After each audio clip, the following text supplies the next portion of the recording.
দিনাজপুরে এক রাতেই কেটে ফেলা হলো একটি সরকারি বনের প্রায় ৩,০০০ গাছ।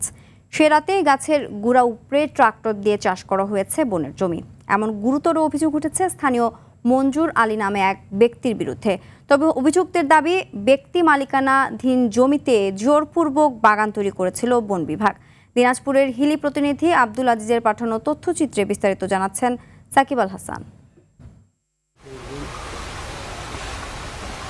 ৪ বছর আগে দিনাজপুরের নবাবগঞ্জ বনভিটের আওতাধীন এই ভূমিতে সামাজিক বনায়নের আওতায় প্রায় ৩,০০০ বিভিন্ন জাতের গাছ রোপণ করে বন বিভাগ। সম্প্রতি এক রাতের ব্যবধানে গাছগুলো কেটে সাবার করে স্থানীয় মঞ্জুর আলী নামের এক ব্যক্তি। জমি দখলে নিতে সেই রাতেই সম্পূর্ণ ভূমি ট্রাক্টর দিয়ে চাষ করেন মঞ্জুর। প্রতিরোধ করতে গেলে বন বিভাগের লোকজনের ওপর হামলা চালায় মঞ্জুর আলীর লোকজন। আমরা উপকারভোগী হিসেবে ওনাকে আমরা মঞ্জুরকে নিষেধ করতে গেলে সে মারামারি এবং হুমকি ধামকি দিয়ে থাকেন। উনি বলে যে আমার কাগজ আছে, কিন্তু এই কাগজের ব্যাপারে ৫-৭ দিন বসার কথা, কাগজ দেখার কথা, সে কোনো কাগজ দেখাতে পারেনি। এটা আমাদের কিন্তু আসলে গ্যাজেটভুক্ত জায়গা, সরকারি গ্যাজেটভুক্ত জায়গা এবং সংরক্ষিত এলাকা। ৮৫ সালে গ্যাজেট অন্তর্ভুক্ত হচ্ছে।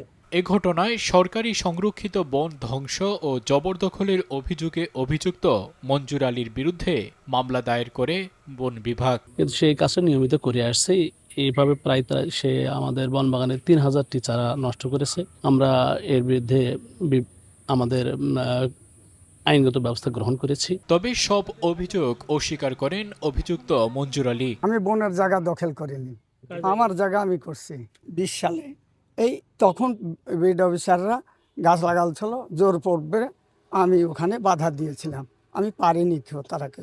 সরকারি বনভূমি রক্ষা আর সাধারণ উপকারভোগীদের নিরাপত্তার স্বার্থে দ্রুত ও সুষ্ঠু তদন্তের মাধ্যমে আইনি নিষ্পত্তির দাবি স্থানীয়দের। সাকিব আল হাসান, RTV।